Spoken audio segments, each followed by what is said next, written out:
Bueno, Dios me lo bendiga. Amén. Dios ha sido bueno para con nosotros y continúa siendo bueno. Sus bondades para con nosotros no tienen fin. Se gocen en hacernos el bien y a sus hijos, pues provee lo necesario. Sana nuestras enfermedades y nos fortalece en nuestras debilidades. Amén. Hoy vamos a continuar con nuestra serie Los Hechos de los Apóstoles, tema número 20. Tomamos una pausa la semana pasada para hablar acerca de la adopción. Y vamos a estar hoy en el libro de los Hechos, capítulo 5, del 27 al 42. Y cuando lo encuentres, y por favor, les voy a poner en pie en reverencia a la palabra del Señor.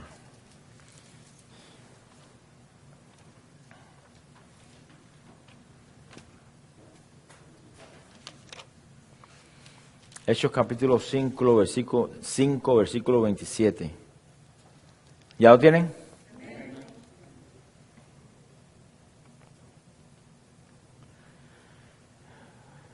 Dice, cuando los trajeron, los presentaron en el concilio. Estoy más o menos trayendo acerca de lo que se enseñó la semana antepasada, que Hugo trajo la enseñanza, acerca de la persecución, segunda persecución de la iglesia.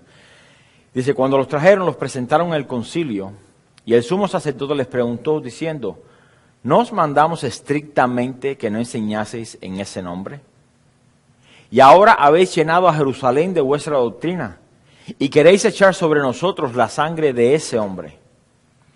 Respondiendo Pedro y los apóstoles dijeron, es necesario obedecer a Dios antes que a los hombres. El Dios de nuestros padres levantó a Jesús, a quien vosotros matasteis, colgándole en un madero. A este Dios ha exaltado con su diestra por príncipe y salvador, para dar a Israel arrepentimiento y perdón de pecados. Y nosotros somos testigos suyos de estas cosas y también el Espíritu Santo, el cual ha dado Dios a los que le obedecen. Gloria a Dios. Ellos, oyendo esto, se enfurecían y querían matarlos. Entonces, levantándose en el concilio un fariseo llamado Gamaliel, doctor de la ley, venerado de todo el pueblo, mandó que sacasen fuera por un momento a los apóstoles y luego dijo, varones israelitas, mirad por vosotros lo que vas a hacer al respecto a estos hombres. Porque antes de estos días se levantó Teudas, diciendo que era alguien. A este se unió un número como de 400 hombres, pero él fue muerto y todos los que le obedecían fueron dispersados y reducidos a nada. Después de este se levantó Judas el Galileo en los días del censo y llevó en pos de sí a mucho pueblo. Pereció también él y todos los que le obedecían fueron dispersados. Y ahora os digo, apartaos de esos hombres y dejadlos. Porque si este consejo o esta obra es de los hombres, se desvanecerá. Mas si es de Dios, no la podréis destruir. No seáis tal vez hallados luchando contra Dios. Y convinieron con él, y llamando a los apóstoles, después de azotarlos, les intimaron que no hablasen en el nombre de Jesús, y los pusieron en libertad. Y ellos salieron de la presencia del concilio gozosos de haber sido tenidos por dignos de padecer afrenta por causa del nombre, N mayúscula. Y todos los días en el templo y por las casas no cesaban de enseñar y predicar a Jesucristo. Padre, Señor, te damos gracias en esta tarde por tu palabra, porque es el ancla firme de nuestra alma, Señor. Porque las cosas que vivieron los cristianos del primer siglo, los apóstoles, de una manera o de otra, Señor, son las mismas que estamos viviendo nosotros hoy. Yo te pido, Padre, que a través de esta enseñanza tú nos muestres, tú abras nuestros corazones, renueves nuestro entendimiento, para entender qué es lo que tú tienes para cada uno de nosotros. Enséñanos, Señor, te pedimos que tu Espíritu Santo nos ministre, nos hable, nos enseñe lo que tú quieres enseñarnos en esta tarde. Señor, nos sentamos a tus pies, nos sentamos a tu mesa, para que tú, Señor, hagas en nosotros lo que tú quieras hacer. Te lo pedimos en el nombre de Jesús. Amén. Amén. ¿Se puede sentar? Bueno, la semana antepasada, dentro de esta serie del libro de los Hechos, estuvimos viendo el tema de la segunda persecución de la iglesia.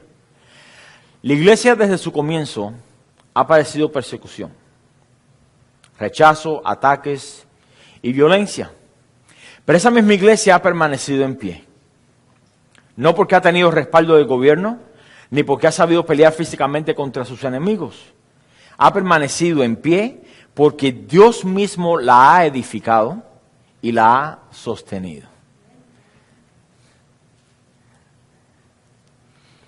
Y esta promesa de parte de Dios para con su pueblo, la iglesia, ha estado vigente desde el principio de la iglesia, continúa vigente hoy y continuará y seguirá siendo vigente hasta que Cristo regrese por nosotros.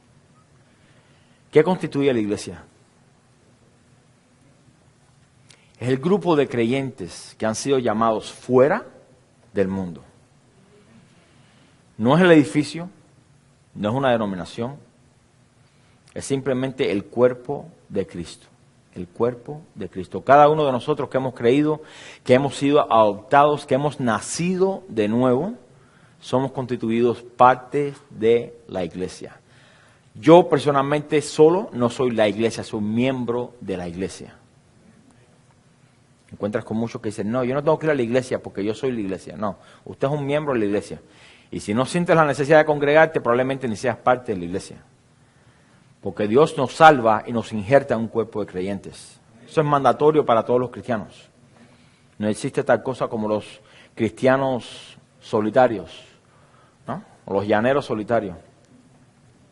Pero a través de todas estas persecuciones, siempre Dios se ha valido de hombres y mujeres temerosos y fieles para llevar el evangelio de gracia a los perdidos y necesitados. Siempre. Se ha provisto de hombres y mujeres de firme carácter para soportar las burlas, los rechazos, las violencias y permanecer sembrados en su palabra en medio de las tribulaciones, ya que esto es algo normal para la iglesia del Señor.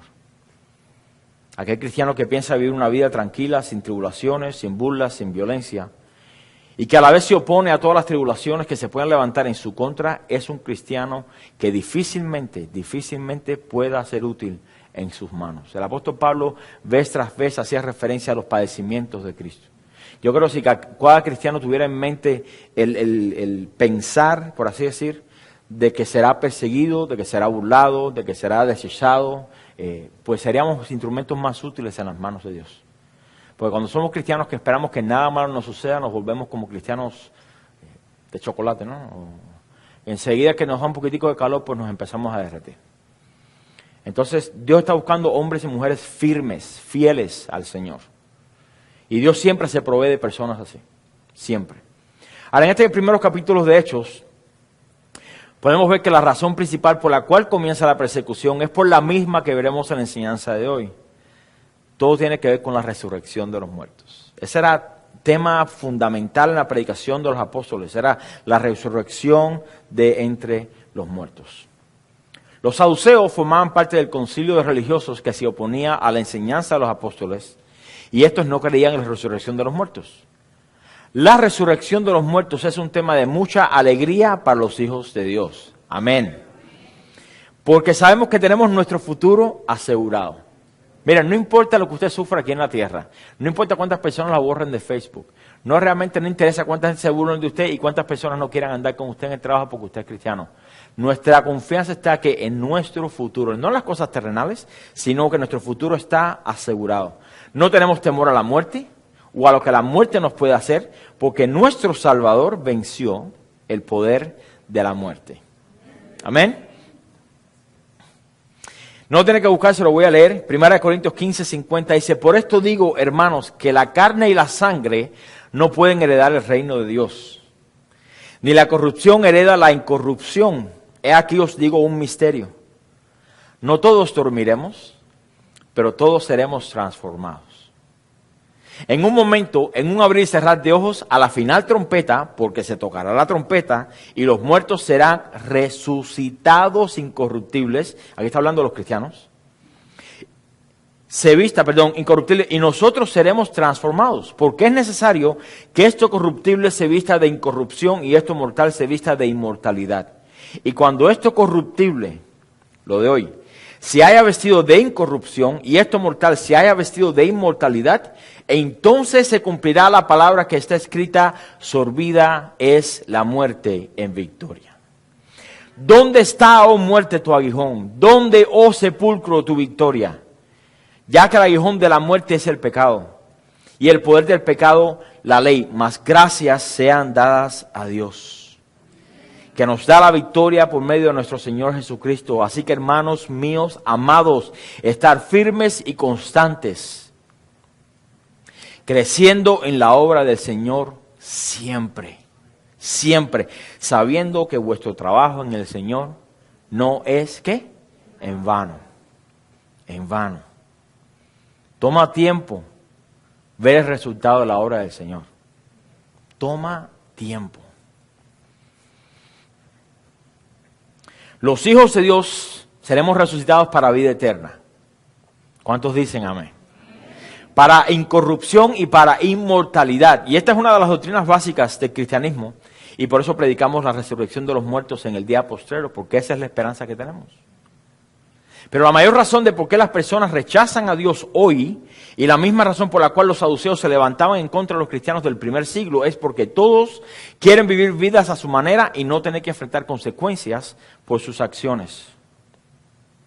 Si no hubiera resurrección de los muertos, tanto para vida eterna como para destrucción eterna, en realidad no habría necesidad de un Salvador. En verdad podríamos haber sido parte de un sistema religioso, o podríamos haber sido parte de un sistema religioso, lo cual procura, entre comillas, reformar al hombre en el exterior y busca recibir reconocimiento de los demás. Pero el cristianismo, dado que no es una religión, entienda eso, el cristianismo no es una religión, sino una relación de adopción entre el Padre y sus hijos. No todos los seres humanos son hijos de Dios. Todos son criaturas de Dios. Pero los que han creído, los que recibieron su palabra y han creído, a eso les dio potestad de ser hechos hijos de Dios. Esto se ve mucho en muchas instituciones religiosas, donde todos los seres humanos son hijos de Dios. No. Dios no nos adoptó a todos, o no los adoptó a todos, aunque quiere adoptarlos a todos. ¿Sí o no? El hombre rechaza. Esta es la condenación, que la luz vino al mundo y el hombre, ¿qué hizo? Rechazó la luz, abrazó las tinieblas, porque el pecado que muere en nosotros nos lleva propenso, nos hace esclavo del pecado. Sin embargo, vino Jesús a dar una vida eterna gratuita y la gente lo rechaza. La adopción es gratuita. Amén. Lo único que tenemos que hacer es creer por fe. Nada más. Nada más. El cristianismo que hace, busca a su vez agradar a Dios por los méritos de Cristo, para andar en las buenas obras que ya Él ha preparado para nosotros y para que andemos en ellas. Por tal razón, estos religiosos echan a los apóstoles a la cárcel, y lo que sucede es completamente extraordinario. Un ángel del Señor, abriendo de noche las puertas y sacándolos, dijo: id. Y puestos los pies en el templo, en otras palabras, regresando al templo, donde los aprendieron, donde los agarraron, regresen allá, anunciar al pueblo todas las palabras de esta vida. ¿Cuántas palabras? Todas las palabras de esta vida. Fueron arrestados por predicar de la resurrección. Ahora no podían ocultar la resurrección otra vez, tenían que regresar otra vez a lo mismo. Es que como que les gustaba buscarle la quinta pata al gato, ¿no? Fueron a hacer exactamente lo que el hombre le prohibió hacer, pero decidieron obedecer a lo que Dios les había dicho que hicieran. Y en este caso es necesario siempre obedecer a Dios antes que a los hombres. Quiero aclarar aquí lo de la autoridad. Sería fácil y cómodo decir, bueno, es que me tengo que someter a la autoridad y no voy a predicar. O me tengo que someter a la voluntad de mi jefe y voy a ser partícipe de las cosas que a Dios no le agradan. No, esa no es sometimiento. No trata de ser tan bíblico en ese sentido, ¿no? Un ejemplo de eso lo vemos en Daniel, con sus 3 amigos. Daniel, si hubiese sido un cristiano carnal, hubiese podido decir, no, pues yo me como el pernil y me como de todo porque me tengo que someter a las autoridades. No, él propuso en su corazón que no participar de la comida del rey. Entonces, en este caso, porque viola los mandamientos de Dios directamente, es necesario, es menester a obedecer a Dios primero antes que a los hombres. Amén.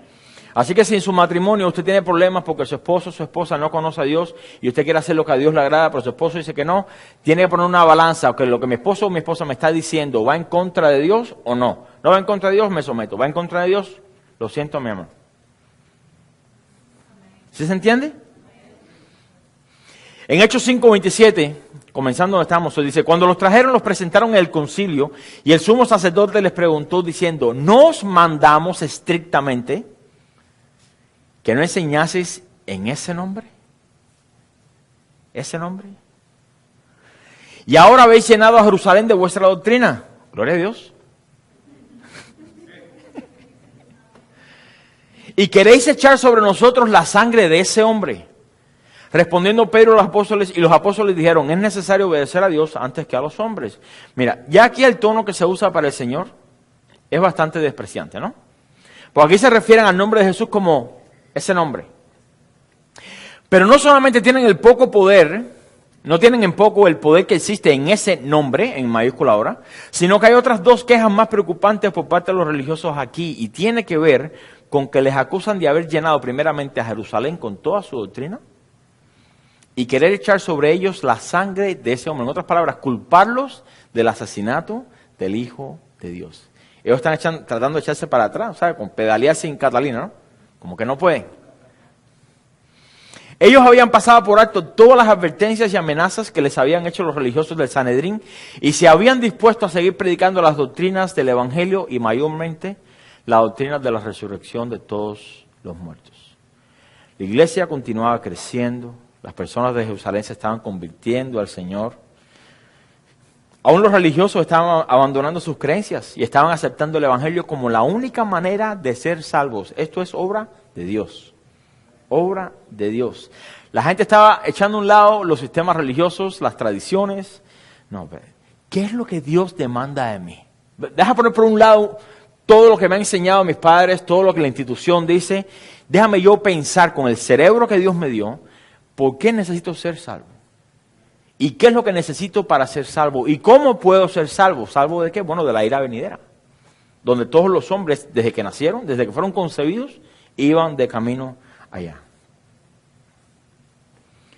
Aún los religiosos estaban abandonando sus creencias y estaban aceptando el Evangelio como la única manera de ser salvos. Ahora, claramente, toda Jerusalén no era convertida al Señor. Pero uno de los significados que tiene esta frase con respecto de llenar toda Jerusalén con su doctrina tiene que ver con que, aunque no todos servían al Señor, la gran mayoría de la ciudad conocía quiénes eran ellos. Ya cuando iban al mercado decía, ese es del grupito ese de los del camino. Esos son los del nombre. ¿Por qué sería? ¿Acaso tenían una camisa que decía, yo amo a Jesús? Pónganse a pensar. Tenía un bumper sticker que decía, yo amo a Cristo. No había ni carro en ese tiempo. A lo mejor los caballos tenían pegado un... ¿Qué era lo que lo diferenciaba a ellos de los demás? Que decían, esos son del grupito de... ¿Qué habrá sido? Mira, era el amor que tenían los unos a los otros. La Biblia dice en el capítulo 2 de Hechos, dice que Dios le había dado favor a ellos para con el pueblo. Y Dios añadía a la iglesia diariamente los que habían de ser salvos. Yo me imagino que quizás, claro, Jerusalén es una ciudad, ¿no? Por ejemplo, nosotros aquí no podemos compararnos. Esto quizás no sea relevante a nosotros porque muchos de nosotros vivimos en diferentes ciudades, ¿no? No nos encontramos en el mismo mercado, no vamos a la misma gasolinera, no nos recortamos el pelo con el mismo barbero, no hacemos nada, vivimos en lugares diferentes. Pero allá en Jerusalén todos eran así. Se encontraban a diario, en todos lados, hasta en la sopa, ¿no? Se salían. ¿Usted se imagina encontrarse al pastor donde quiera que usted va? Exactamente. O yo encontrármelos a ustedes. Pero esto es lo que sucedía. La comunión que tenían entre ellos era notoria. Por ende decían, estos tienen que ser, estos son diferentes, estos no son ni saduceos, ni fariseos, ni todos los feos. Estos son cristianos, discípulos, seguidores de Jesús. Era el amor que tenían los unos a los otros, que lo decía, ministraba el Señor a través de Luli, es la transparencia que había entre ellos, que los llevaba a una comunión más íntima los unos con los otros. Eso nunca se había dado. Es más, en ningún club social aquí en Estados Unidos usted lo ve. Cuando hacen una reunión, no sé si usted es parte de uno de esos clubes, pero cuando la gente se reúne, no, que el grupo, voy a ponerlo para que nadie se ofenda, ¿no? El club hispano, no, el club cubano de Lakeland. Se reúne una vez al mes. No sé, esto estoy yo inventando, ¿no? Cuando la gente va a ese club, cuando los cubanos van a ese club, van ahí con todas sus cargas a decirle, no, tengo tantos problemas. No, van a presentar lo mejor que tienen, ¿no? Los mejores trajes, mejores. Porque lo que interesa en ese momento es que presentar una imagen. Y eso es lo que los religiosos hacían, presentar una imagen de que tenían todo perfecto. Pero los cristianos no eran así. Los cristianos mismos lloraban uno con el otro, que se gozaban uno con el otro. Mira, estaban siempre metidos en casa de uno, tomando café, pan con mantequilla. Tenían comunión íntima los unos con los otros. Era un ambiente bien chévere. Era ir a casa, yo me imagino, ¿no? Ir a casa de esa gente era como, bueno, a lo mejor nos haría sentir incómodos a nosotros. Porque nosotros a veces nos acostumbramos vamos a reunirnos, hablamos 5 minutos del Señor y hablamos después otra media hora de otras cosas. Pero esa gente solamente eran de las cosas del Señor. Dice aquí que todos los días iban por las casas predicando y enseñando la palabra de Dios. El ambiente que había entre ellos era innegable. Todo el mundo lo reconocía. No necesitaban una camisa que dijera yo amo a Cristo, ni yo soy de la iglesia Casa Oración Florida. No, nada de eso. Su vida era ¿qué? Era un libro abierto, una carta abierta, leída por todos. No tenían nada que ocultar.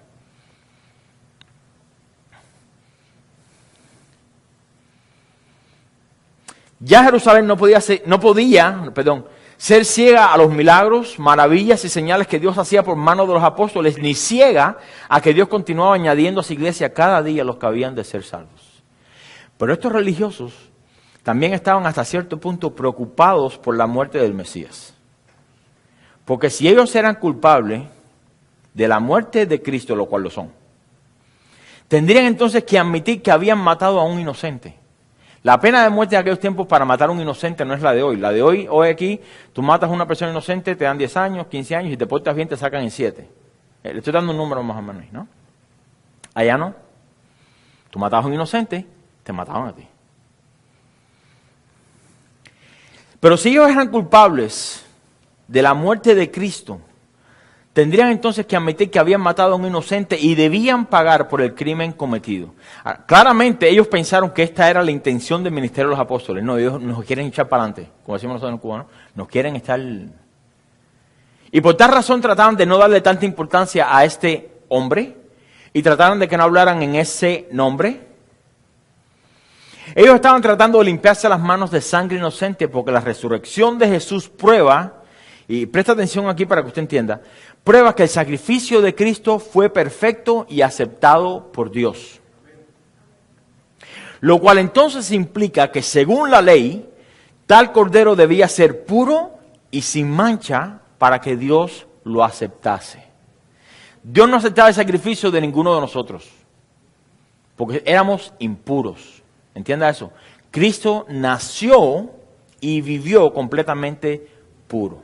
Eso en las próximas semanas estaremos hablando acerca de la Navidad y lo que significa el nacimiento de Cristo, el nacimiento virginal, etcétera, etcétera.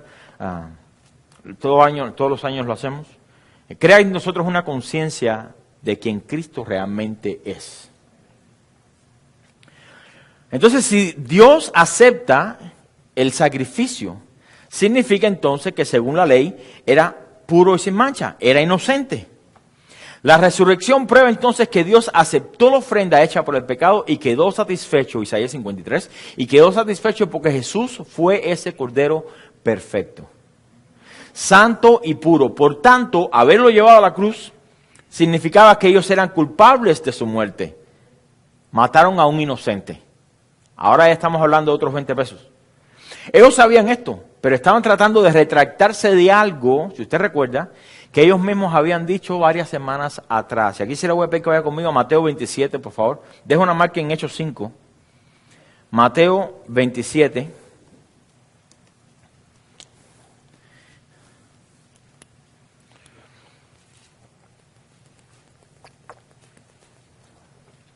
Versículo 20.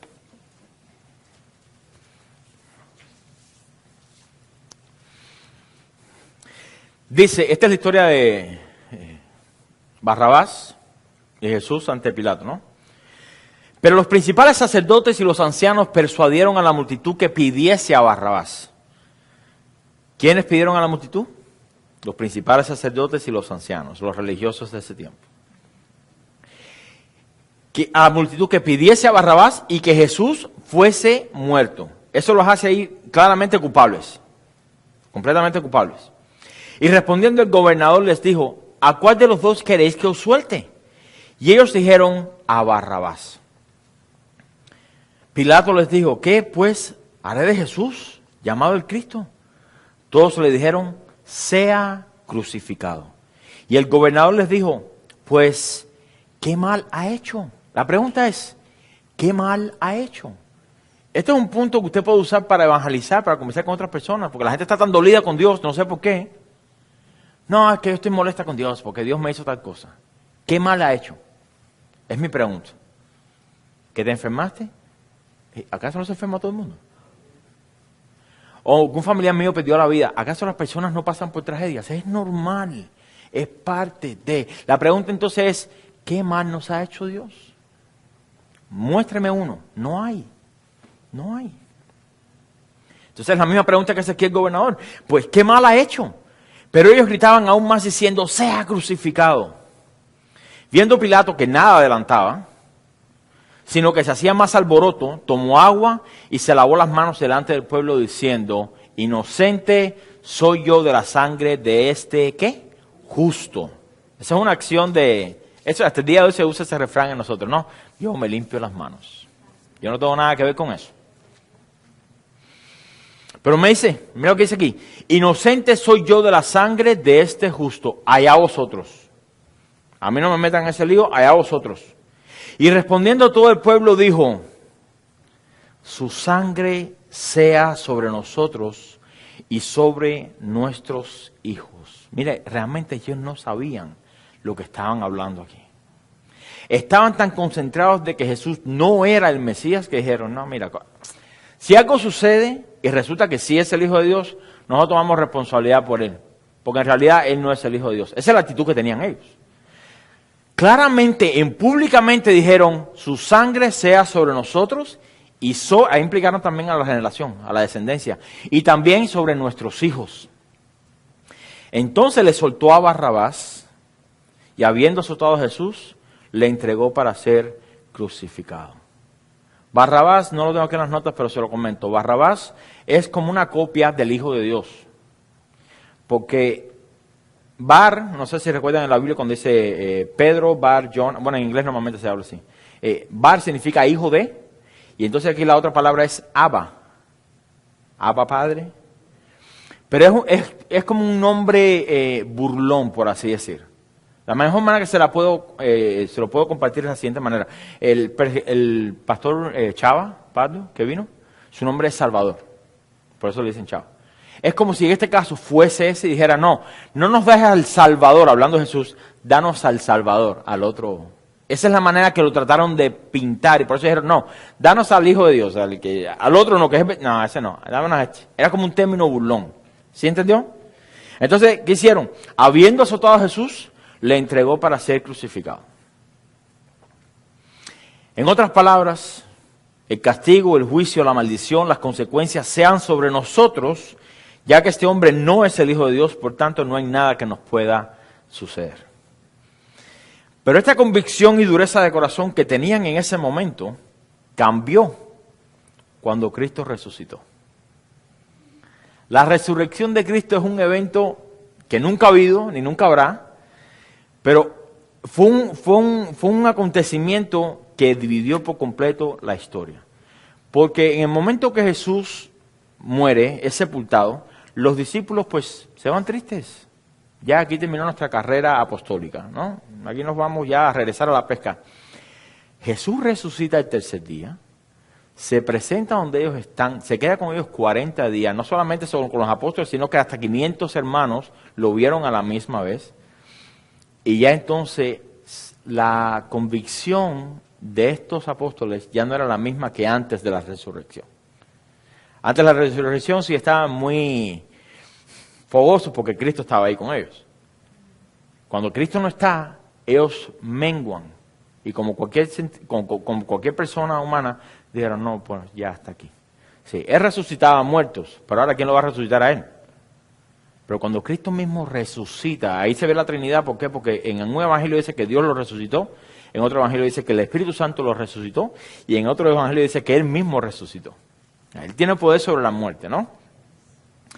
Yo doy mi vida, tengo poder para dar mi vida y tengo poder para tomarla. Nadie me la quita, sino que yo la doy. Okay. ¿Qué sucede con esto? Ya cuando Él resucita, ya la convicción es completamente diferente. Ahora, esto cambia cuando Él resucita porque sabían que Él era el Hijo de Dios en verdad, el que habían crucificado, pero aún así no querían retractarse. Para ellos Jesús era un blasfemo y un hombre natural, el hijo de un carpintero. Y tanto así que solo se referían a Él como ese hombre. Para los judíos, cualquiera que confesara que Jesús era el Mesías, era catalogado como hereje. Hereje. Los discípulos de Jesús eran considerados, por supuesto, herejes. Ustedes serían herejes. Por tal razón, cualquiera que decidiera seguir doctrinas fuera de la de ellos, también eran considerados herejes. Versículo 30, regrese conmigo a Hechos 5. Y aquí vemos otra vez como los apóstoles dicen, el Dios de nuestros padres levantó a Jesús. Allá hace presencia otra vez de ¿qué? La resurrección. A quien vosotros, otra vez le pone el dedo en la llaga, a quien vosotros matasteis colgándole en un madero. No tenían escapatoria. Y esto es lo que sucedía con las predicaciones de estos apóstoles. Hasta aquí tenían a los judíos ya. Porque por una parte ellos querían salirse del sacrificio de lo que habían hecho y ellos seguían, no, pero ustedes fueron los culpables. Culpable, culpable, culpable. A este Dios ha exaltado, levantado, con su diestra por príncipe y salvador. Pero mire qué lindo, ¿para qué?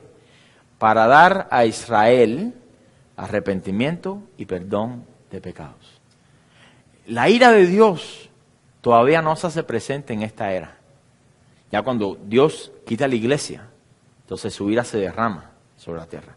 Pero hasta aquí todavía Dios está con el hombre, arrepiéntete. Quiero que seas salvos. Quiero que llegues al conocimiento de la verdad. Todavía hoy. Todavía hoy. Dice el versículo 32. Y nosotros somos testigos suyos de estas cosas. Y también el Espíritu Santo, el cual ha dado Dios a los que le obedecen. No es para todos. A los que le obedecen. Ellos, oyendo esto, se enfurecían y querían que borrarlos del Facebook. Es lo que dice ahí. Los querían matar. Los querían matar.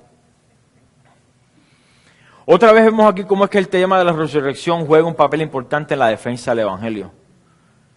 Estos apóstoles enfrentaban cada mentira con la verdad. No se quedaban callados. Para nada. Aunque los intimaran a hacerlo. Pero aún en medio de la persecución o de tal persecución en contra de ellos y de la doctrina de salvación, ellos seguían pregonando el arrepentimiento y el perdón de pecados. Yo creo que la iglesia necesita muchos de estos apóstoles, hablando en el sentido de carácter, no de título, de carácter, en medio de ellos, o en medio nuestro. Dios siempre ha querido salvar hombres. Y esto lo podemos ver desde el principio de la caída del hombre. Pero estos discípulos son más osados todavía en su predicación, porque no solamente hablan de la resurrección, ni tampoco presentan a Jesús como el Mesías que tanto esperaban, sino que ahora lo presentan como que en Él es el único que pueden hallar perdón de pecados a través del arrepentimiento.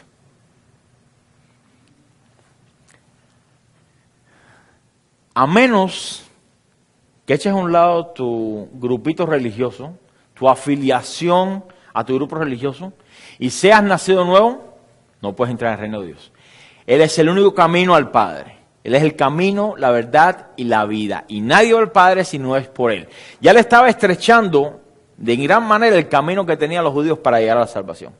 Ya no era a través de la ley, ya no era a través de sacrificios, guardar fiestas, etcétera, etcétera, etcétera. La salvación siempre ha sido de la misma manera, por fe. Tanto en el Antiguo Testamento como en el Nuevo Testamento. Pero está diciendo, mira, a menos que renuncien a todo su... No pueden. Él es el único que salva.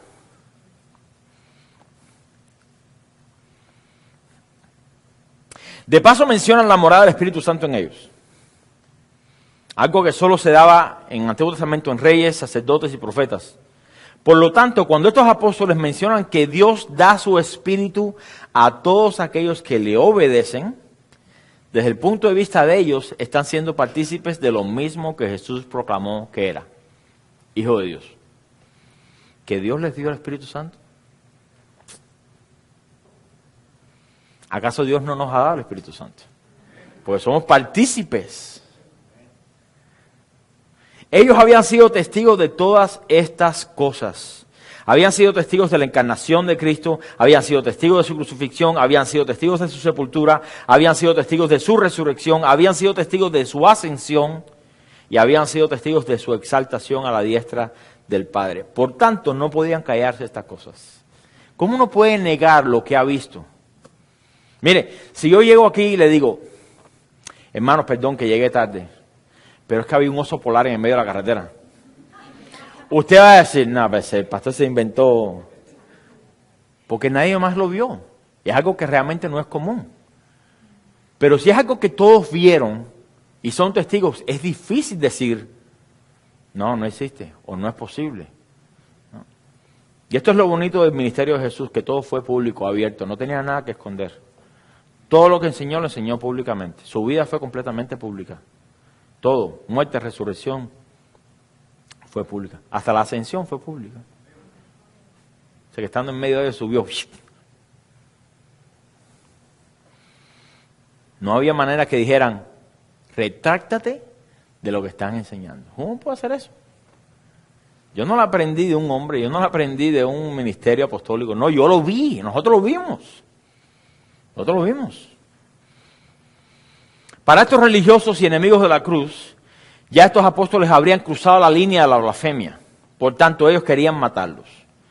Si contamos en la Biblia el número de veces que estos religiosos querían matar a Jesús cada vez que declaraba que él era el Hijo de Dios, pues una cantidad de veces. O que decía que era Dios mismo en la carne. Nos podremos dar cuenta que es gran cantidad de veces. Y si así habían hecho con el Maestro, ¿no cree usted que el fin de ellos sería el mismo? Si ellos podían haber puesto sus manos alrededor del cuello de los apóstoles, ¿qué usted cree que hubiese sucedido? Lo hubiesen matado. Lo hubiesen matado. Pero entonces aquí viene algo que a mí me dejó completamente, no espantado, pero me llamó la atención porque Dios usa a quien quiere usar.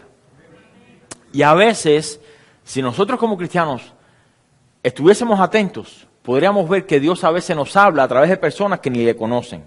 Porque Dios nos habla también a través de las circunstancias, ¿sí o no?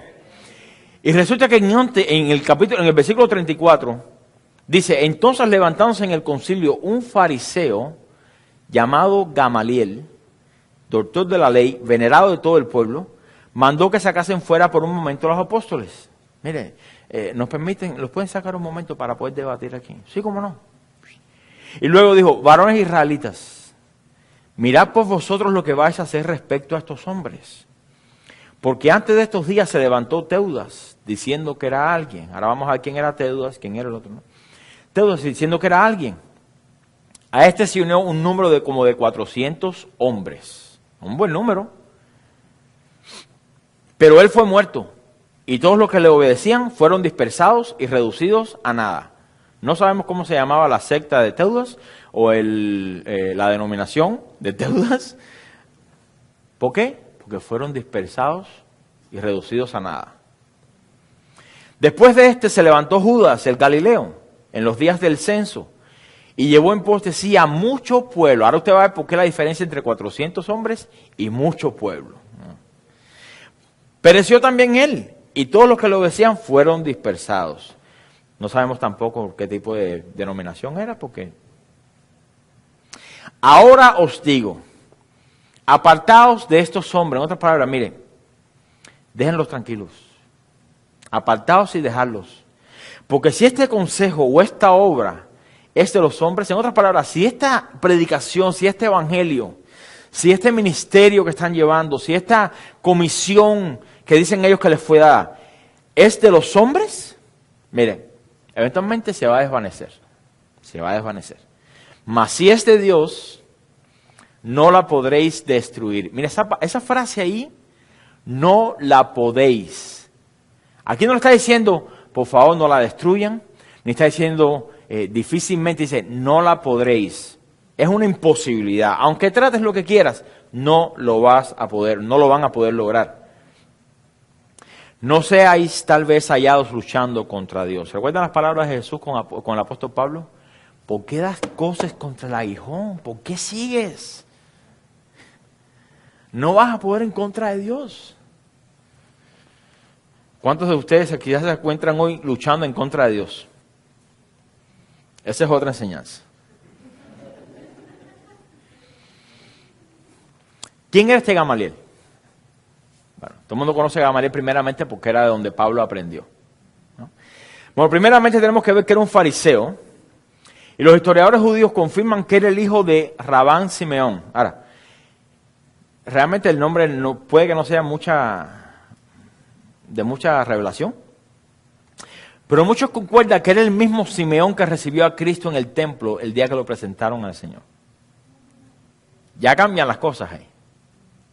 Porque dice la Biblia, según ahí en Lucas, que era un hombre piadoso que esperaba la redención de Israel. Y llevaron a Jesús al templo, presentaron al Señor como era costumbre en aquel tiempo, y cuando lo vio, enseguida se llenó de gozo, y ya podía descansar porque sus ojos habían visto al Señor, al Salvador. ¡Qué gran promesa! ¿Usted se imagina eso?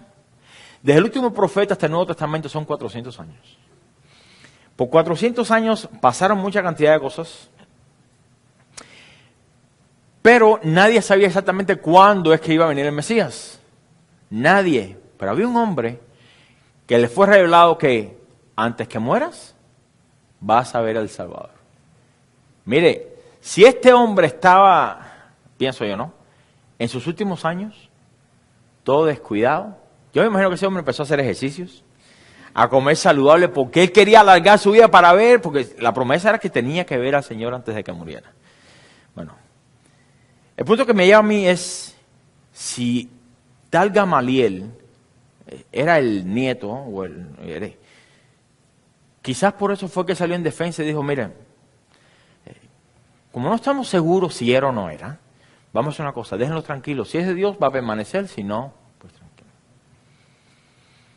Gamaliel era doctor de la ley y muy celoso en cuanto a las tradiciones de la ley. Se dice que cuando murió, con él también murió la gloria de la ley de Moisés. Era celoso en cuanto a las tradiciones. Este Gamaliel era uno de los principales del Sanedrín y muchos concuerdan que quizás era el presidente, ¿no? Y por tal razón, cuando se levanta a hablar, puede pedir que los apóstoles sean sacados afuera y absolutamente nadie les refuta. Sacaron a los apóstoles. Gamaliel también fue de quien Pablo aprendió, eso lo veremos eventualmente en el capítulo 22, en 5 años. Este Gamaliel comienza a soltar a los judíos religiosos que querían matar a los apóstoles, pero en su pequeño discurso dice algo que sigue siendo tan verdadero y profundo hoy como lo fue en aquellos días. Él menciona 2 sucesos ocurridos por aquellos días en donde se levantaron 2 supuestos líderes y llevaron tras sí muchos discípulos o seguidores, mas sin embargo después que sus líderes murieron, sus seguidores se dispersaron y cesó aquella obra. Si Cristo no hubiese resucitado, eso hubiese sido el fin del Evangelio. De la misma manera. El primero que se menciona aquí es Teudas. ¿Quién sabe de Teudas? No, nadie. Tampoco. El cual se cree que se autoproclamó profeta del Señor. Ahora sí, eso sí lo vemos hoy.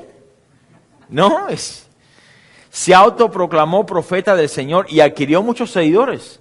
Y mira qué inteligente. Les pidió a los seguidores de él, les pidió que lo siguieran hasta el río Jordán con todas sus posesiones. Vendan todo lo que tengan, reúnanlo todo y síganme hasta el río Jordán. ¿Cuál era el propósito de ellos? Llegar al río Jordán, según dicen los historiadores, llegar al río Jordán y como Moisés, que se abrieran las aguas, pasar al otro lado del río en seco, y entonces formar su propia comunión o comunidad, por así decir, teudana, me imagino, ¿no? Su propia comunidad de creyentes o como quieras. ¿Qué sucede? El principal de Judea en ese entonces envía una tropa de soldados los cuales mataron a muchos y le cortaron la cabeza a Teudas. Regresaron al pueblo con la cabeza de Teudas en la mano. Los seguidores, ¿qué hicieron? Y nunca más se escuchó de ellos. Su obra pereció. No es gran cosa. Bueno.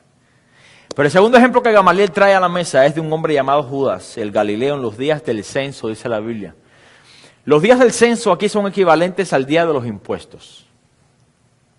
Se hacía un censo, cuánta gente vivía en el pueblo, para entonces recaudar los impuestos. La rebelión de Judas el Galileo era basada en la creencia de que nadie podría reinar sobre los hombres, sino solamente Dios. Fue la idea que Dios tuvo al principio cuando sacó su pueblo de Egipto, que ellos no necesitaban ni capitanes, ni presidentes, ni gobernadores. Dios iba a ser su Dios. Era un gobierno teocrático, ¿no? Pero el hombre, usted sabe cómo es, ¿no? Queremos ser como las otras naciones. Pues ya entonces se enrollaron ahí en todos sus... Pero entonces, ¿qué sucede con este pensamiento? Desechaba entonces la idea de un César. Los gobernadores y los principales de aquellos tiempos. Ahora, no solamente rechazaban la autoridad y no se sometían al gobierno de ellos, sino que juntamente con eso no creían que debían pagar impuestos a tales autoridades. Usted piensa que no, pero hay muchos cristianos así hoy. Yo no me someto a nadie, solamente a Dios.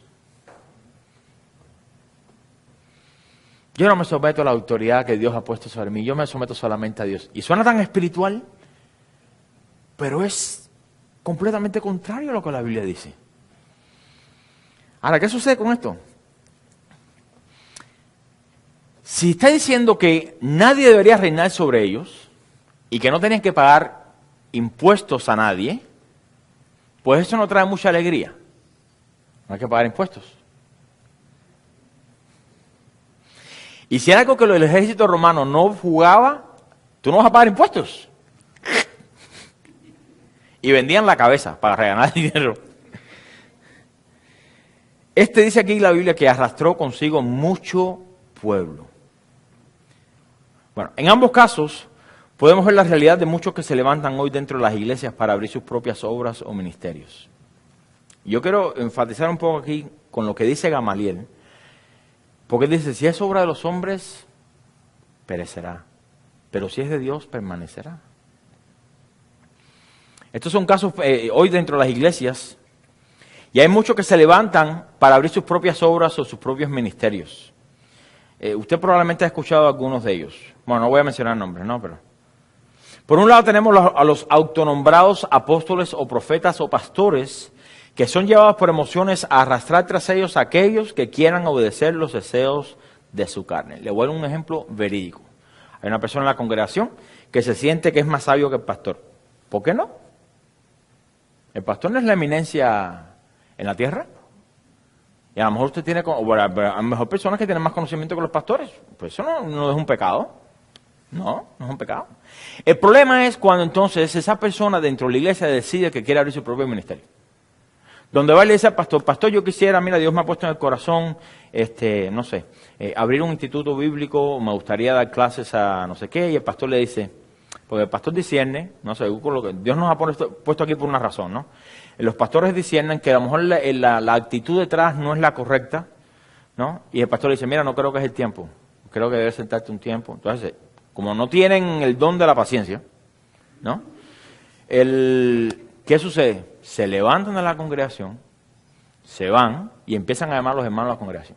No, me fui de la iglesia, porque tú sabes que yo quiero amar al Señor. Y empiezan con toda la labia esa espiritual hoy día, ¿no? Yo quiero amar al Señor.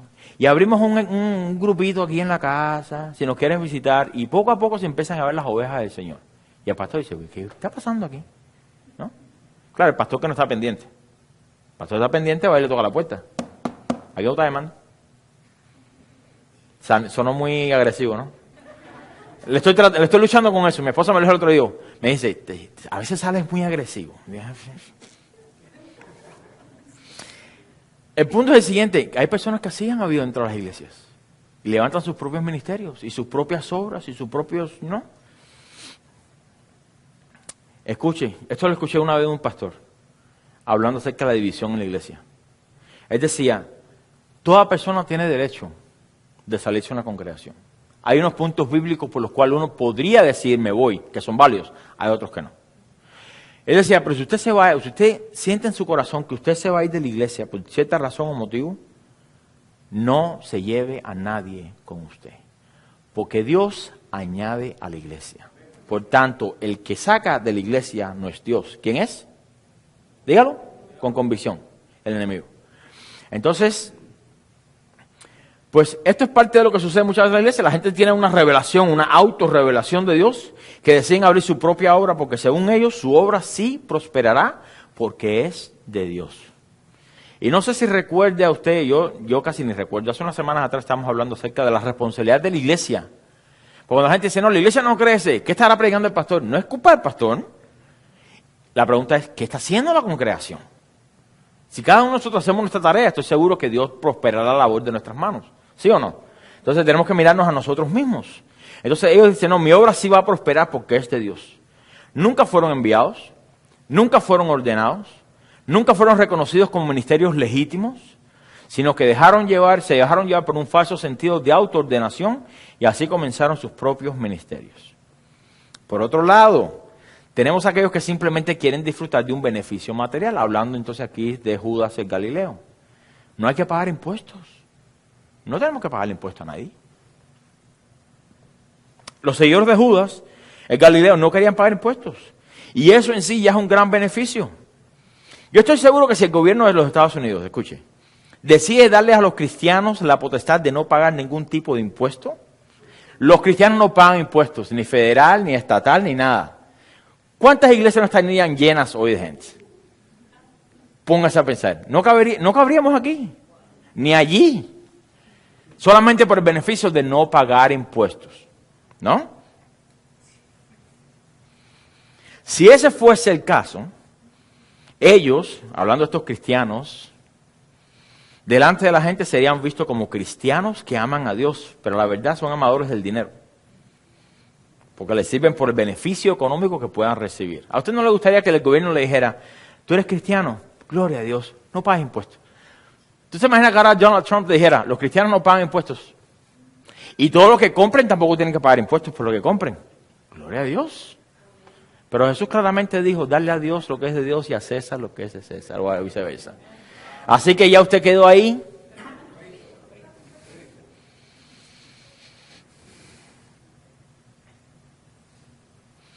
Es muy triste ver cómo es que hay personas en medio de las iglesias que en verdad no quieren hacer la voluntad de Dios, sino que quieren hacer la suya propia. Es triste ver cómo algunos dicen que quieren servir a Dios, pero solo con la intención de recibir beneficios económicos de parte de la congregación. Por tanto, sus mismos corazones los llevan cautivos más y más a la condenación. Ambas de estas situaciones están presentes en nuestros tiempos y el caso de los falsos profetas y siervos de Dios, de los falsos profetas y falsos siervos de Dios, ha existido desde el principio y siempre, mire, siempre lo habrá. Siempre habrá en medio nuestro personas que son falsas. Eso es, cuando digo en medio nuestro, en medio de la iglesia universal. ¿Tiene frío? Cómprese un abrigo. Ahora, la pregunta es, si siempre han existido en medio nuestro, la pregunta es, ¿por qué muchos de estos ministerios permanecen aún vigentes en nuestros tiempos? Y aquí yo quiero abundar un poco más. ¿Por qué todos estos falsos profetas que a veces ponemos en el internet, mira la falsa profecía de fulano de tal, mira lo que dijo, la estupidez que dijo aquella de no sé qué? ¿Por qué es que sus ministerios todavía siguen vigentes? Si no son de Dios. ¿Acaso no dice aquí la Biblia que si es de hombres perecerá, pero si es de Dios permanecerá? ¿Será que son de Dios? Claramente no.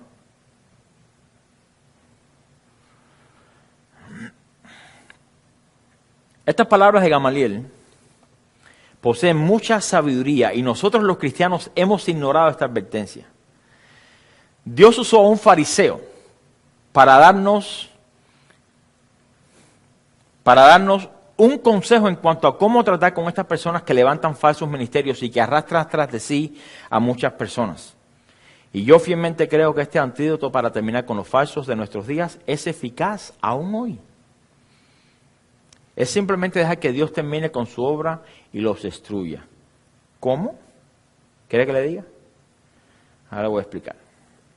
Le voy a dar un ejemplo. ¿Cuántos se acuerdan del huracán que llegó a Houston? Hace poco de eso. Si no se acuerda, por favor, tómese una medicina o algo. Harvey, ya la medicina me la dan a mí, por favor. Harvey. Bueno, hace un tiempo atrás, cuando sucedió lo del huracán en Houston, no sé cuántos recuerdan, pero salió en los medios de comunicación cómo es que la iglesia de cierto falso maestro, Joel Osteen, habría cerrado sus puertas y negado la entrada y la ayuda para los damnificados por el huracán. Eso fue lo que sucedió. Esa fue la verdad de lo que sucedió. Porque en realidad tú no necesitas permiso de nadie para ofrecer ayuda al necesitado. Pero bueno, eso es son otros 20 pesos. El punto aquí es el siguiente. Muchos cristianos celosos salieron a los medios de comunicación y proyectaron su desagrado por esto. Tan poderosa que es la iglesia, tan grande que es, con tanto dinero que tienen, ¿no? Y reafirmaron vez tras vez que este hombre una vez más saca a la luz lo que verdaderamente es un falso profeta, un falso maestro. Ahora, ¿qué sucedió con esto? El resultado de esto es que al hacer tanta publicidad en cuanto a su reacción ante la necesidad apremiante, algunas cadenas de televisión lo invitaron para preguntarle por qué cerrar las puertas de su iglesia. Bueno, no pagas impuestos, la iglesia no paga impuestos al gobierno, ¿cómo es que tú no puedes ayudar a los damnificados?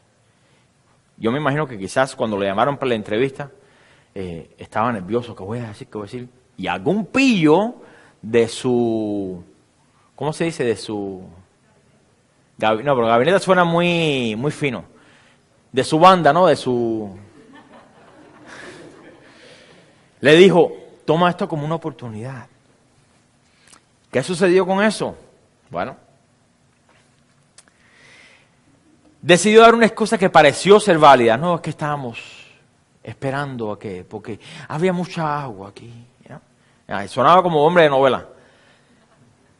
Pero ahora viendo que tiene más alcance televisivo, decide públicamente abrir las puertas de la iglesia, darle todo tipo de ayuda al necesitado, y lo que en verdad consiguió fue aumentar el número de sus seguidores. ¿Quién quedó mal ahí? Los cristianos celosos por la verdad. Ahora, yo creo que usted entiende lo que le quiero decir con esto.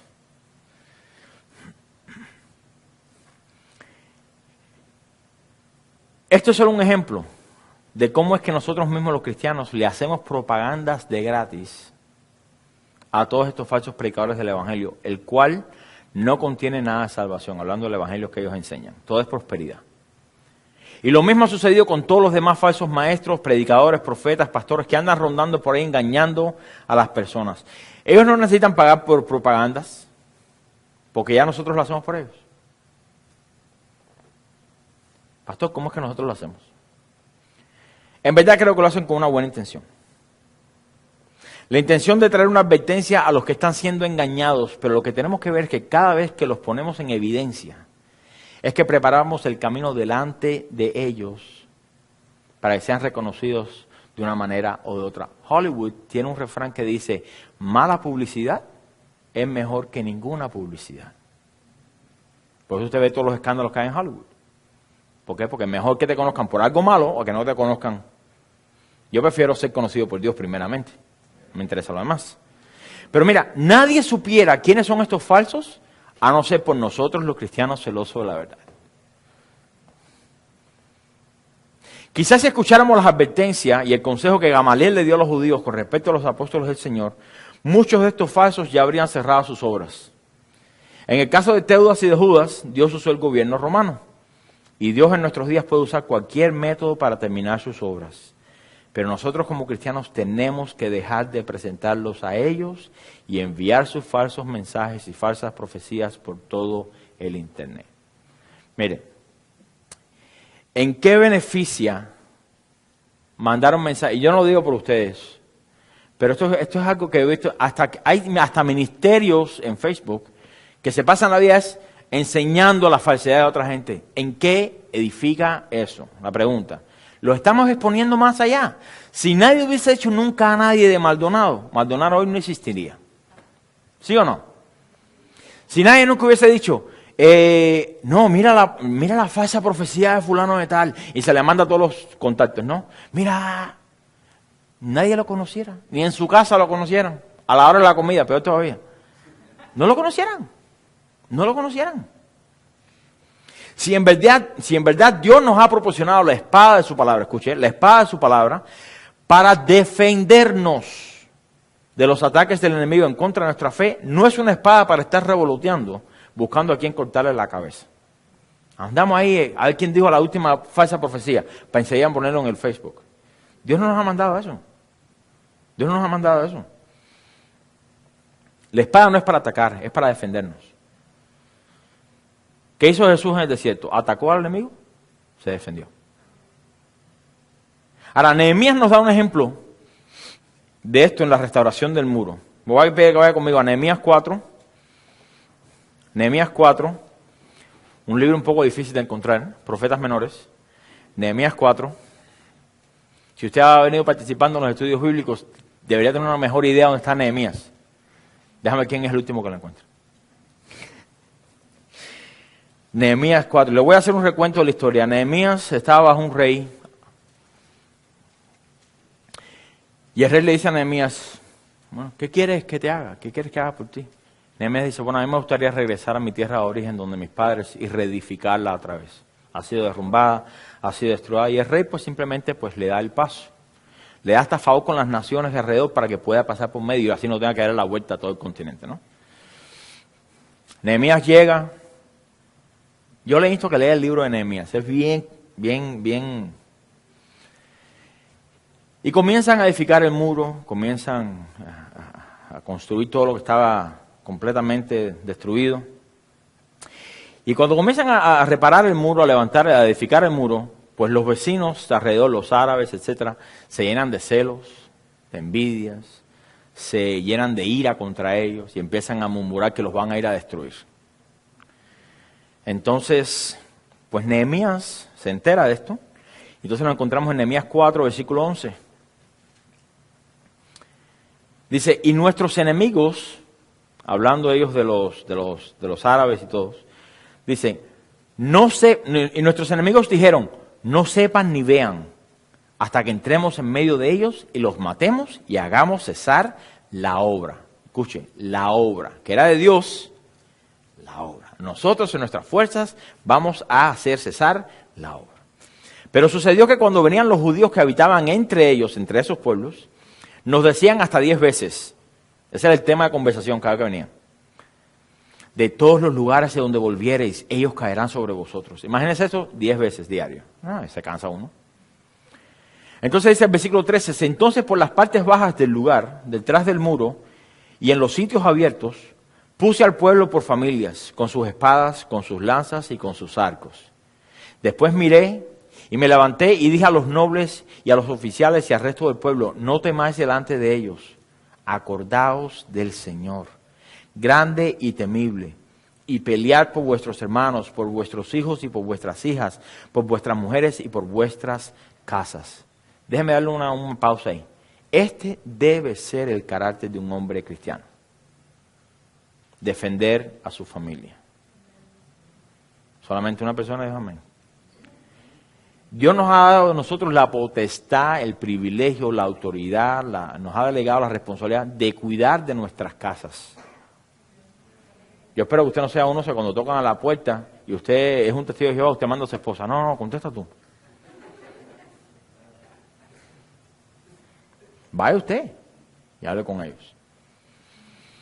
Pero aquí Dios le delega la protección de la ciudad por si acaso vinieran a atacar. Dice el versículo 15. Y cuando oyeron nuestros enemigos que lo habíamos entendido y que Dios había desbaratado el consejo de ellos, nos volvimos todos ¿a qué? Al muro, cada uno a su tarea. ¿Por qué me parece interesante esta historia? Relacionada con el contexto del pasaje de hoy.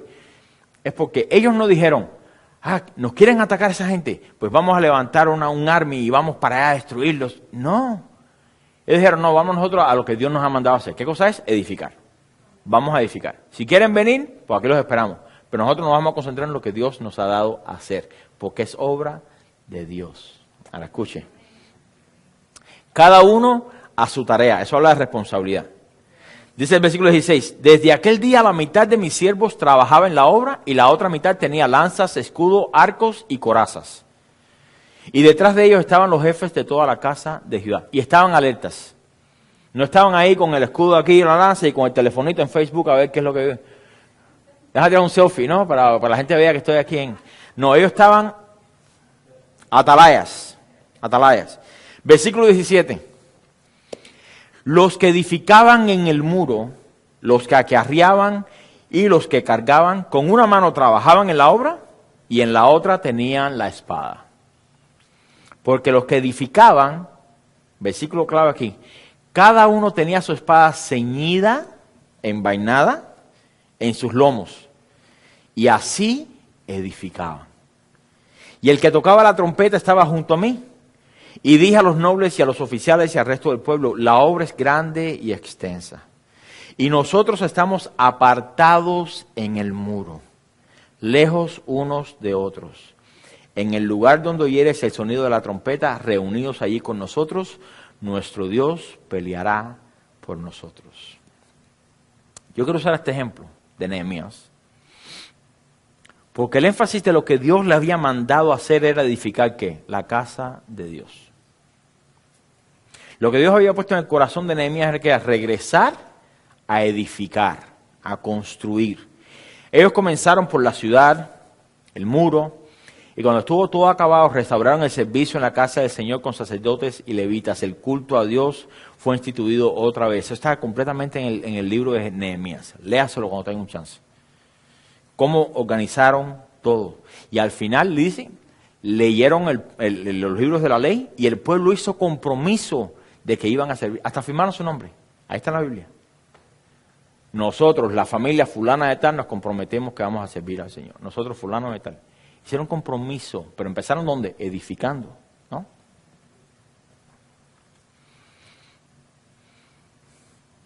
Pero esto no sucedió sin recibir amenazas de muerte por parte de sus enemigos. Pero lo que me llama la atención de esta historia es cómo es de relevante en nuestros días hoy, y relevante en cuanto al contexto de la historia del libro de los Hechos. Su meta era de edificar de la misma manera que nuestra meta hoy es de edificar. Dios nos ha dado dones y talentos, ¿para qué? Para edificar la iglesia. Dios nos ha dado, dentro de nosotros, ha dado algunos dones de enseñanza, de predicación, discernimiento de espíritus, lenguas, interpretación de lenguas, etcétera, etcétera, etcétera, etcétera. ¿Para qué Dios lo ha dado? De la iglesia.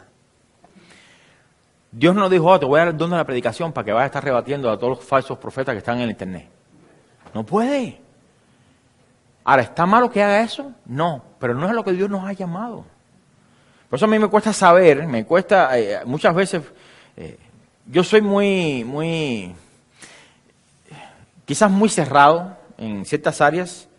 Si usted me conoce de tiempo, quizás puede decir, no sé. Pero yo no entiendo los músicos cristianos que tienen ministerios de alabanza, que no se congregan porque no tienen tiempo, porque tienen tantas citas afuera de la iglesia. No, ahora tenemos una conferencia aquí, tenemos un concierto allá, tenemos una conferencia aquí, concierto allá. Y así se pasan todo el año. ¿Y cuándo se congregan? ¿Acaso los dones y talentos que Dios dio, aunque sea para la alabanza, no es para la edificación de su iglesia? Los levitas en el Antiguo Testamento, ¿tú los veías brincando de pueblo en pueblo haciendo alabanza? No. ¿Dónde hacían eso? En el templo. Y eso usted lo puede leer con todo, con todo. Dios lo que nos ha dado es ¿para qué? Para edificar el cuerpo de Cristo, la iglesia. Ahora, de aquí, como usted sea edificado, fortalecido, instruido, etcétera, etcétera, etcétera, usted entonces cuando salga y se confronte con alguien que no cree o que quizás sea uno de estos seguidores de estos falsos profetas, usted puede hablarle con mansedumbre y reverencia y presentar defensa por lo que usted cree. Ese es su trabajo. Su trabajo no es convertirlo, lo que convierte es Dios. Pero nuestro trabajo es que decirle, mira, esto es lo que la Biblia dice. Esto es lo que la Biblia dice. La semana, no la que viene, ni la otra, pero la próxima, en las últimas 2 semanas de diciembre vamos a estar hablando acerca de la Navidad. Y ahí hay tantas cosas que rompen contradicciones. Así que por favor no falte. Si está de vacaciones, cancela. No, mentira.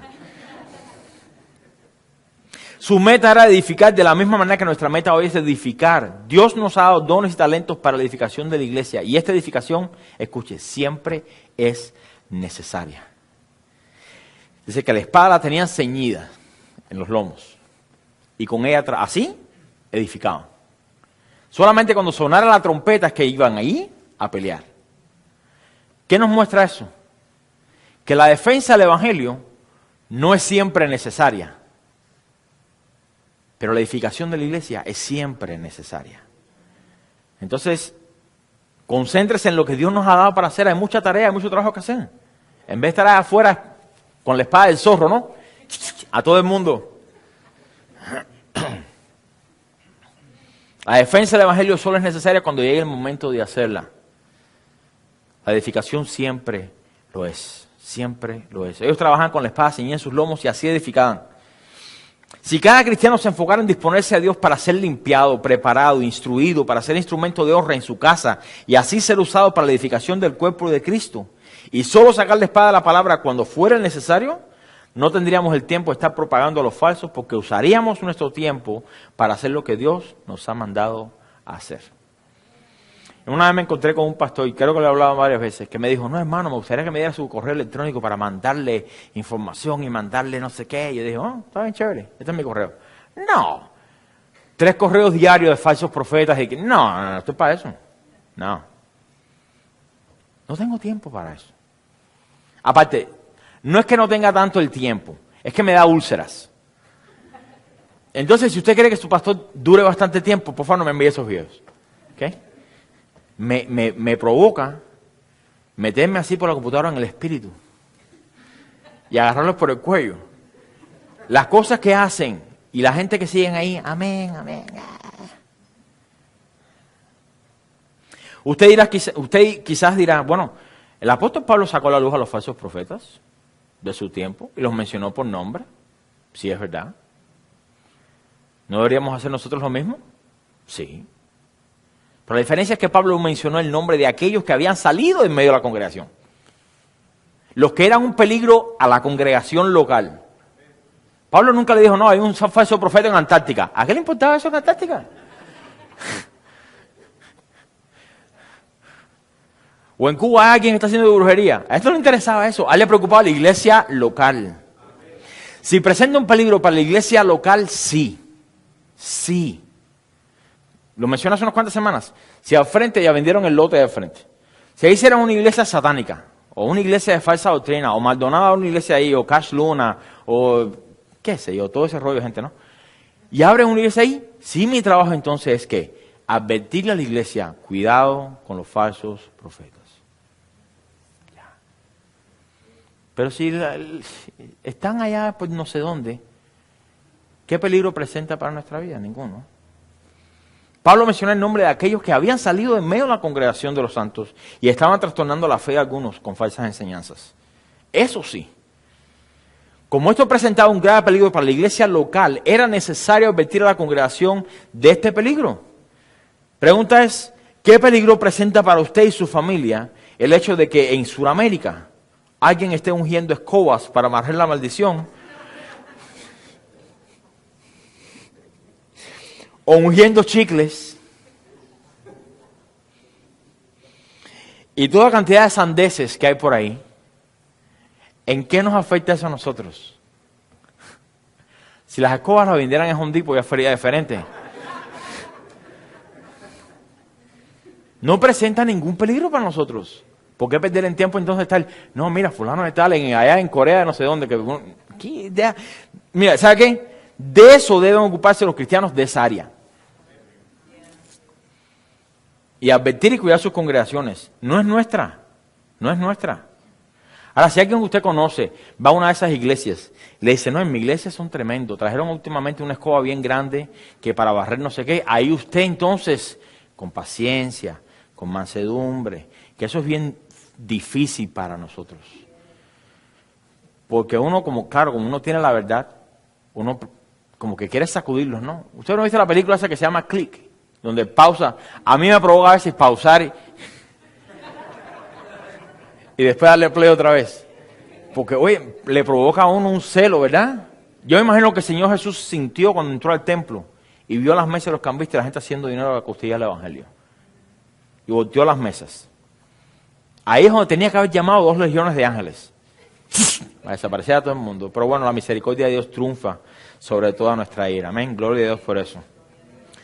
Definitivamente cada uno es responsable de sus actos. Yo me aferro a que la palabra de Dios dice y creo que si hiciéramos lo que Dios nos ha mandado a hacer, entonces Él hará lo que Él tenga que hacer en cada área de nuestra vida.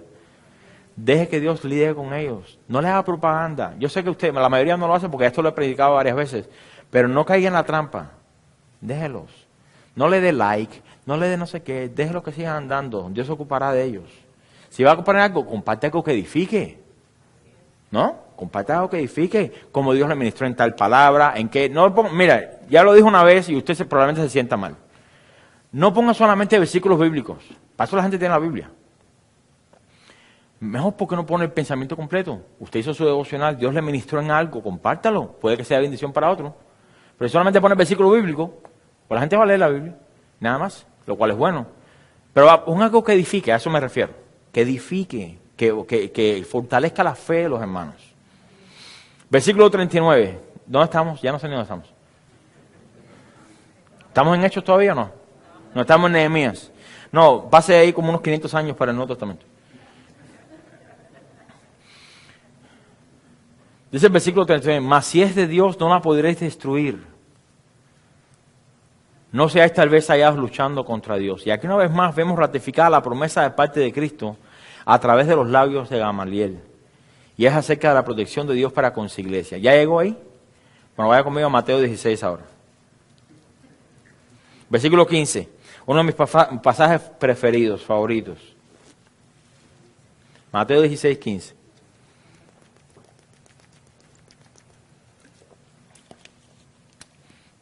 Mencionamos la semana antepasada. Jesús viene con sus discípulos y les pregunta, ¿quién dice la gente que soy? La gente empieza a decirle ahí, a adivinar, ¿no? Bueno, la gente dice que tú eres así, que tú eres aquel, que tú eres... Versículo 15. Él les dijo, ¿y vosotros? ¿Quién decís que soy yo?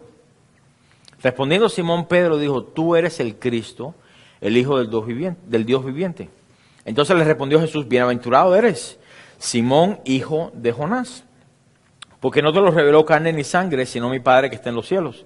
Y yo también te digo que tú eres Pedro. Pedro significa ¿qué? Piedra, ¿no? Una piedra, un fundamento cuando se construye que lleva piedras. No significa que Pedro es el carcelero el carcelero no, ¿cómo se dice? El portero, ¿no?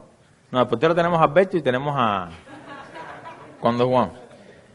No, lo que está hablando aquí acerca de Pedro, siendo sobre esta roca, está hablando de la revelación de lo que el Evangelio es, que es el fundamento de la iglesia.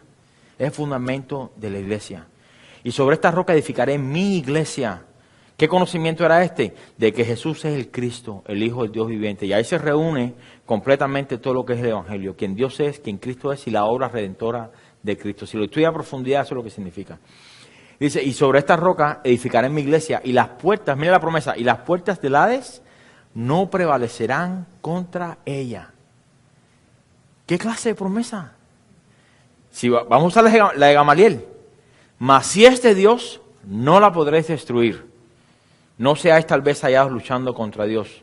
Las puertas del Hades no prevalecerán contra ella. Vendría una persecución contra la iglesia tremenda. Regrese conmigo a Hechos 5. Versículo 40. Y aquí nos vamos sobre el final. Dice, y convinieron con él. En otras palabras, se pusieron de acuerdo con Gamaliel, estuvieron de acuerdo con lo que dijo. Y llamando a los apóstoles, después de azotarlos, sí, porque no se pueden ir sin, ¿no? Que tengan crédito por lo menos. Llamando a los apóstoles, después de azotarlos, les intimaron a que no hablasen en el nombre de Jesús y los pusieron en libertad. Y ellos salieron de la presencia del concilio gozosos de haber sido tenidos por dignos de padecer afrenta por causa del nombre, N mayúscula. Y todos los días, mire, no enseñen más en el nombre de Jesús. Ok, en el nombre de Jesús te decimos, fueron directamente ahí. Es como que eran, mi abuela decía, eres hijo de maltrato, cuando le gusta que así parecían ellos. Pero ¿sabe qué? Dios usó la tenacidad que tenían para llevar el Evangelio adelante. Imagínense si hubiesen sido cristianos, como muchos hoy. Te decimos que no enseñes más en ese nombre. Tengo que someterme a las autoridades. ¿No? El evangelio se queda estancado en Jerusalén y dentro de 10 años se muere. No, al contrario, háganme lo que quieran. Ellos estaban tan confiados que estaban haciendo la obra de Dios que cuando los metían presos no les interesaba. Ellos sabían que de alguna manera Dios los iba a sacar de ahí. En el libro de los Hechos eso se ve varias veces. Vino un ángel, ellos nos dijeron, se cayeron al piso y estaban asombrados. No, para ellos era normal. Mira, yo los enseño, sí, ya nos abrieron las puertas. Gracias, ¿qué vamos a hacer? No, ok, vamos allá. Sin ningún problema. Yo me quedo todavía como que... No, es que, tremendo. El propósito de esta serie, mire, el propósito de esta serie es que aprendamos los principios que la iglesia del primer siglo usó. No para que Dios añada más gente, no para alinear nuestras vidas con lo que la Biblia dice. Porque la iglesia durante tantos años ha venido poquito a poco desviando, han mezclado la voluntad del hombre con la de Dios, los métodos de crecimiento en la iglesia y... No, deje que Dios sea el que añada a la iglesia, nada más. Si yo quisiera que la iglesia creciera, yo quitara los estudios bíblicos, quitara la oración los viernes, y aquí enseñáramos acerca de ¿qué? ¿Qué sé yo? Predicáramos en contra del presidente. ¿Se llena la iglesia rápido? ¿Sí o no? Y más si le dijera, mira, los cristianos no pagan impuestos. No, se abarrota esto aquí. O Dios te quiere hacer feliz. Así fueron los testigos de la otra de la casa. Dios te quiere hacer feliz. Búscame el versículo bíblico que dice eso. Si tú me lo encuentras, entonces yo voy a predicarte que Dios nos quiere hacer feliz. No lo vas a encontrar. ¿No? ¿Quiere que te enseñe un versículo bíblico que habla acerca de que feliz somos? Sumamente feliz los que pasan persecución. Vamos a Mateo 5, a las bienaventuranzas. Sumamente feliz los que padecen persecución. Cuando os ultrajan, cuando hacen todas esas cosas. Mire, sumamente feliz.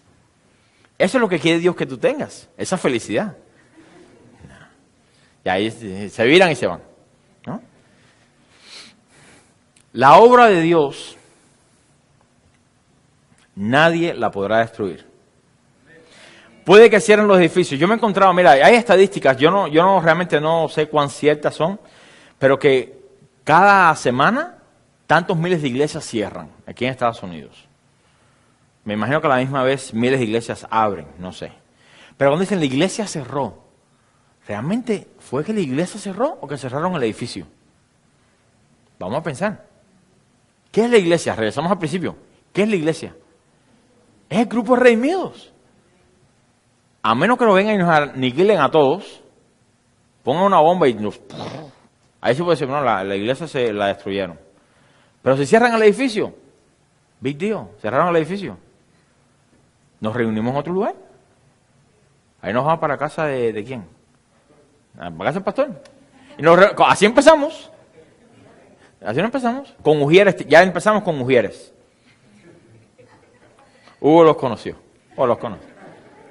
A Kiko y a Charlie. Eran los dos perros míos. Cuando se acababa el servicio, siempre venían a estar la gente de la congregación para que los saludaran. Sí, Hasta con Ujieres comenzamos la obra.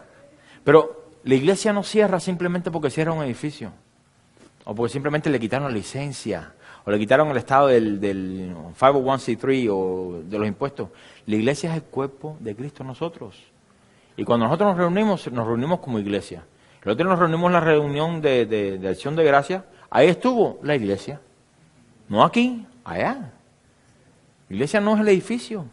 Y ese es el contraste que existe entre la iglesia de nuestros hermanos en China con lo que sucedió en Europa al principio de la decadencia, donde pensaron que la iglesia era el edificio. Entonces cuando el comunismo entró y tumbó y cerró todos los edificios, la iglesia murió. En Cuba fue igual.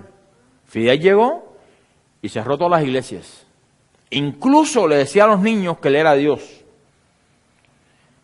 Cuando no había pan, esto es una historia verídica, yo no sé, porque después de que él murió, estoy metiéndome aquí en problemas, después que murió, entonces se haga una historia realmente de fidelidad. ¿Por qué esperaron que muriera? ¿Por qué no lo sacaron antes? Donde la primera Biblia que me regalaron tenía muchos testimonios de cristianos que eran cubanos que padecieron persecución en Cuba. Claro, yo era ajeno a todo esto. Pero escuche, Él llegaba a las escuelas, guardaba la comida, son algunas de las historias de las muchas que probablemente habrán, y le decía a los niños cristianos, oren para que Dios les traiga pan. Los niños ahí oraban, por supuesto, Dios no mandaba el maná ahí, no había nada. Decía, ven, Dios no contesta. Ahora, oren de que Fidel les traiga pan. Y los niños, pues, los niños son inocentes. Y enseguida que ellos oraban, pues Fidel les traía pan. Y que eso sembró en ellos de que, bueno, a lo mejor Dios no existe, pero Fidel sí es bueno. Así comenzó todo Y esto es lo que sucede en los países así, comunistas por hablar así. O sea, cuando llega a Europa el comunismo, que cierran las iglesias, los edificios, los templos, la iglesia se murió. Se murió. Pero nuestros hermanos en China entendieron que la iglesia no era el edificio. Me quita el edificio, pues me reúno en una cueva. ¿Sí o no?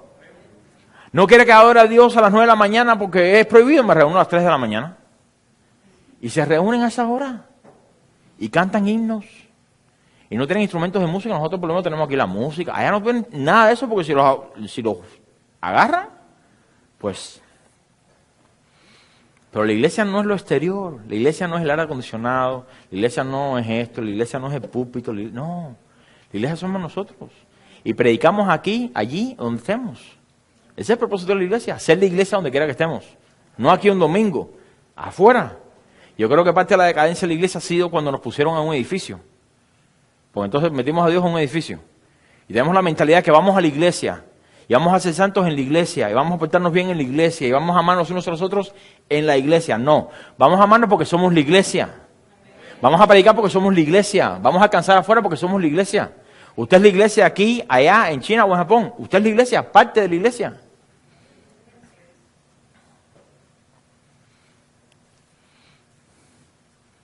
La obra de Dios nadie la puede destruir. Puede que sean los edificios, nos persigan, nos rechacen, nos abandonen a la injusticia de hombres impíos y a la destrucción, pero tenemos la confianza de que Dios nos resucitará en el día postrero.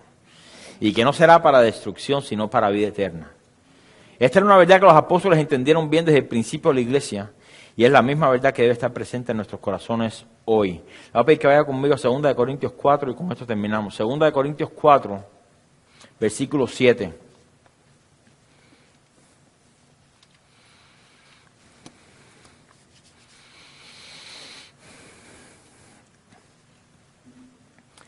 Dice, pero tenemos este tesoro en vasos de barro. El tesoro aquí está hablando acerca de qué cosa es. Es el Evangelio. El Evangelio. Tenemos este tesoro en vasos de barro para que la excelencia del poder sea de Dios y no de nosotros. Déjame hacer una pausa ahí. El viernes, ¿cuántos estuvieron aquí en la oración? El viernes a mí me tocó orar al final. Y esto es algo que yo he podido experimentar en mi propia vida. Cantamos al principio del servicio de conocer al Señor más, de conocerlo más, yo quiero conocerte más, etc. Quiero sentarme a tu mesa, todas esas cosas que lo que presentan es el anhelo nuestro de conocer más al Señor. Pero últimamente he venido experimentando, quiero buscar la palabra exacta para que me puedan entender. He venido experimentando una impotencia, por así decir, en el sentido de que me doy cuenta de que sin Dios nada somos. Nada, absolutamente nada somos. Yo no recuerdo exactamente qué fue lo que Carlos mencionó en la oración cuando él oró el viernes, él fue el primero. Pero él mencionó algo que como que catapultó. Y mientras estábamos orando, estaba ahí sentado, parado y estaba meditando y decía, Señor, que no tenemos el poder nosotros para nada. Nos gloriamos de que podemos, de que somos, pero si tú retiras el aliento en nuestra vida, ¿qué diferencia hay? No tenemos poder para nada, ni para sanarnos a nosotros mismos, ni para crear fuerza en nosotros mismos, ni para proveernos para... Es que nada. Entonces, de repente, cuando me tocaba orar, como que pude experimentar ese conocimiento, como que me llegó de repente la incapacidad que tenemos nosotros como seres humanos de que absolutamente nada somos. ¿No? Le quería mencionar eso. Yo me levanté el viernes ahí casi que no podía ni orar, pero esta mañana revisando, digo, Señor, es por esto. es porque somos vasos de barro. No somos vasos de oro, no somos vasos de diamantes, somos vasos de barro. Eso nos enseña la fragilidad nuestra. La fragilidad nuestra. Tome algo de cerámica o de barro y hágalo hacia alguien. Si ella se espanta porque si se cae se rompe. Si es de metal, no. Y ella dice, Señor, es que así somos nosotros. La iglesia son vasijas de barro. Somos lo que somos. El mundo se gloria en otras cosas. No, nosotros somos, no la iglesia, nosotros somos absolutamente nada. Y el cristiano, mientras más conoce a Dios, más conoce su incapacidad y su impotencia de hacer las cosas que Dios nos ha mandado a hacer. Entonces dice aquí, pero tenemos este tesoro en vasos de barro para que la excelencia del poder sea de Dios y no de nosotros, y que así sea. Pero mira lo que está diciendo Pablo aquí, que estamos atribulados en todo, mas no angustiados. En apuros, mas no desesperados. Perseguidos, mas no desamparados. Derribados, pero no destruidos. Ese debería ser el lema de la iglesia. El lema de la iglesia. Dice el versículo 10, llevando en el cuerpo siempre por todas partes la muerte de Jesús, para que también la vida de Jesús se manifieste en nuestros cuerpos. Porque nosotros que vivimos, siempre estamos entregados a muerte por causa de Jesús, para que también la vida de Jesús se manifieste en nuestra carne mortal. De manera que la muerte actúa en nosotros y en vosotros la vida. Pero teniendo el mismo espíritu de fe, conforme a lo que está escrito, creí, por lo cual hablé, nosotros también creemos, por lo cual también hablamos, sabiendo que el que resucitó al Señor Jesús, a nosotros también nos resucitará con Jesús y nos presentará juntamente con vosotros. Porque todas estas cosas padecemos por amor a vosotros. Búsqueme un apóstol el día de hoy que esté dispuesto a sufrir por su congregación. No lo va a encontrar. No lo va a encontrar. Porque todas estas cosas padecemos por amor a vosotros, para que abundando la gracia por medio de muchos, la acción de gracia sobreabunde para gloria de Dios. Por tanto, no desmayamos. No desmayamos. Antes, aunque nuestro hombre exterior se va desgastando, ¿quiénes se sienten más viejos hoy que ayer? Así nos estamos desgastando, ¿sí o no? Pero mira lo bonito de esto, es la manera que Dios obra. Por un lado, en lo exterior nos desgastamos, pero por dentro somos renovados. Si fuese al revés, aunque yo creo que muchas personas preferirían al revés, verse joven por fuera y todo feo por dentro, ¿no? Pero aquí dice, por tanto, no desmayamos. Antes, aunque nuestro hombre exterior se va desgastando, el interior no obstante se renueva día en día. Y mira lo que el apóstol Pablo dice aquí. Porque esta leve tribulación, momentánea, comparado con la eternidad, esto es momentáneo. Esto es un abrir y cerrar de ojos. Nuestra vida es un abrir y cerrar de ojos. Esta leve tribulación momentánea produce en nosotros una cada vez más excelente y eterno peso de gloria. Y así es que corre la iglesia.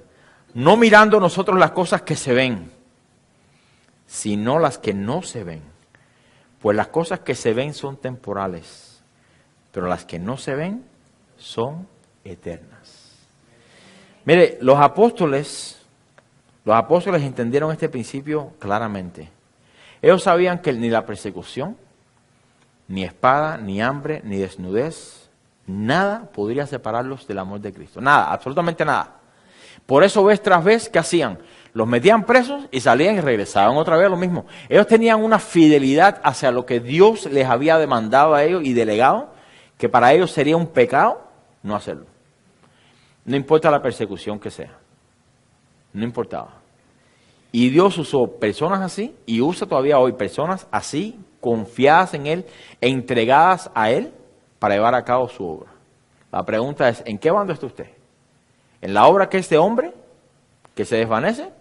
¿O usted está en la parte de la obra de Dios, la que nadie podrá destruir? Eso se lo tiene que preguntar a usted. ¿Los servicios que doy a Dios, lo hago por Dios o lo hago para ser visto por los hombres?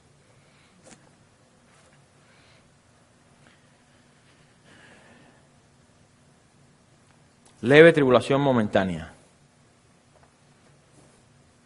Que el Señor nos ayude a caminar y a correr esta carrera puesto los ojos en Jesús. Porque las cosas que no se ven son eternas. Y ahí es donde tenemos que estar enfocados, en las cosas que son eternas. Vamos a orar. Padre, Señor, te damos gracias en esta tarde por la oportunidad que tú nos das de congregarnos como iglesia. Claramente no necesitamos un edificio, claramente pues no necesitamos nada material. Lo único que necesitamos, Señor, es tu Santo Espíritu en nosotros y ya nos los has dado. Padre, simplemente quiero pedirte en esta tarde de que estemos confiados como hijos tuyos, de que esta carrera que estamos corriendo, Señor, la estamos corriendo, sufrimos esta leve tribulación, sufrimos lo que sufrimos hoy, sabiendo que es algo que es temporal, sabiendo, Señor, que no durará mucho tiempo. Si comparamos, Señor, nuestra vida, nuestra longitud de años con una eternidad completamente, pues ni siquiera hace diferencia. Y yo te quiero pedir, Señor, en esta tarde que tú pongas en nosotros el compromiso de servirte a ti en la obra que tú has diseñado. Porque esa, aunque se levante el enemigo contra nosotros, si Dios es por nosotros, ¿quién contra nosotros? Tenemos la confianza, Señor, de que tú nos guardas, de que tú nos cubres, tú nos proteges. Y que llegará un día, Señor, donde ya no sufriremos lo que estamos propensos a sufrir hoy por causa de tu palabra. Si es que sufrimos por causa de tu palabra.